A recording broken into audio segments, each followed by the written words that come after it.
Good morning, Digit fam. Adam Dowd here, finishing off another exciting week in tech and geekery. Summer is here and school is out, but the tech news just keeps on coming. It is May 31st, 2019, and this is your Digit Daily.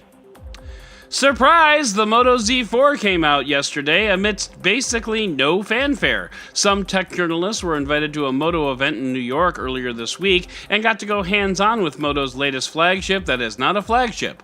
The Moto Z4 definitely hits below the flagship class of phones with a mid-range processor, middling RAM options, and still offering a great battery, and hey, a 3.5mm headphone jack.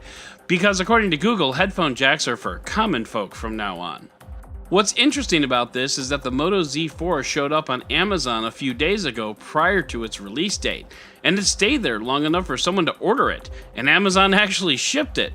So we saw the phone on YouTube a few days ago, including the one thing I'm not really thrilled about. The Moto Z4 continues support for Moto Mods, which is pretty awesome. When the Moto Z originally came out and Moto introduced the concept of Moto Mods, Motorola promised support for the mods would continue for at least 3 years, and this is year 4. So that's a pretty awesome thing.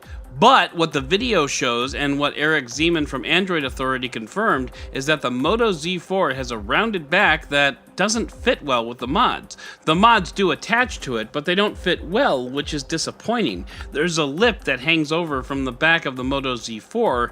Once again, form takes precedence over function. Damn it.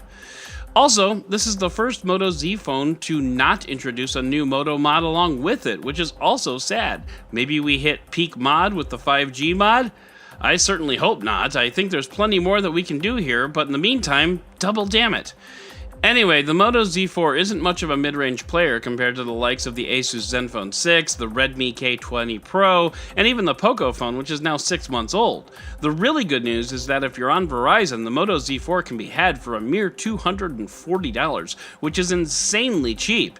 And if you're a fan of Moto Mods, this is updated hardware for your next generation phone. If you want a 5G phone, the Moto Z4 supports the 5G Moto Mod, and it probably supports it better than the Moto Z3.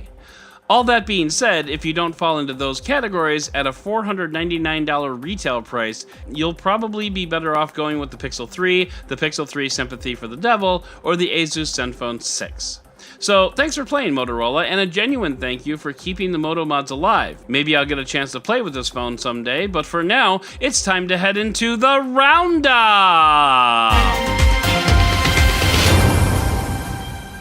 Rumor has it that the Samsung Galaxy Note 10 will ditch the headphone jack and physical buttons. Ditching physical buttons is a bad idea. It still hasn't been done well by really anybody. But every Samsung flagship for the past 2 years has been rumored to ditch the headphone jack, and every single one of them has had it. So this is very much a case of I'll believe it when I see the U-Haul truck. Sprint launched its 5G network in Dallas yesterday, and Android Authority's very busy Eric Zeman was on the ground testing it out. Toting an LG ThinkQ 5G, Eric recorded fairly consistent 5G speeds in the 100 to 200 megabits per second range, which doesn't seem all that impressive. Indeed, Verizon's 5G service was more in the 400s when I tested it out, but Zeman notes that Sprint's consistency was much better regardless of distance from the tower, which is a welcome difference from Verizon's Chicago implementation. What do you get for the trillionaire that has everything? How about a prepaid mobile carrier?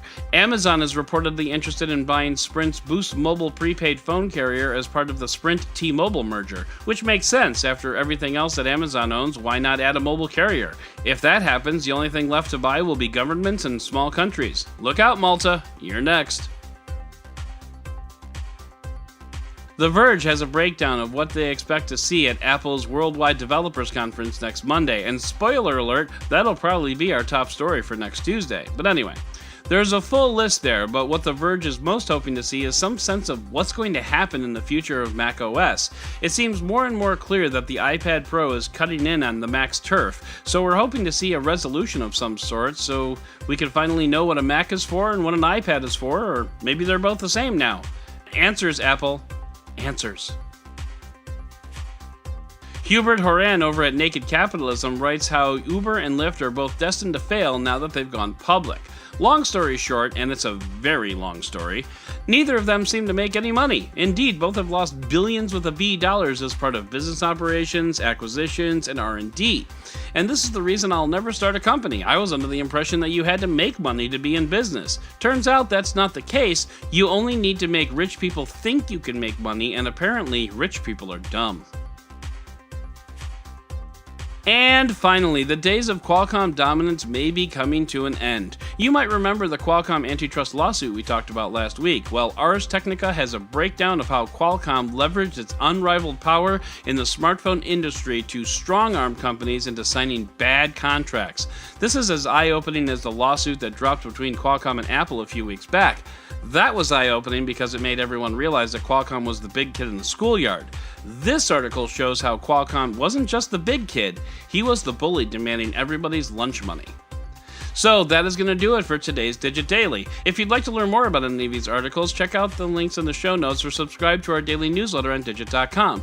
And if you like what you heard, subscribe, leave a review, and don't forget to tell your friends about DigitDailyPod.com. Once again, I'm Adam Dowd, Dead Technology on Twitter, and we'll talk again on Monday.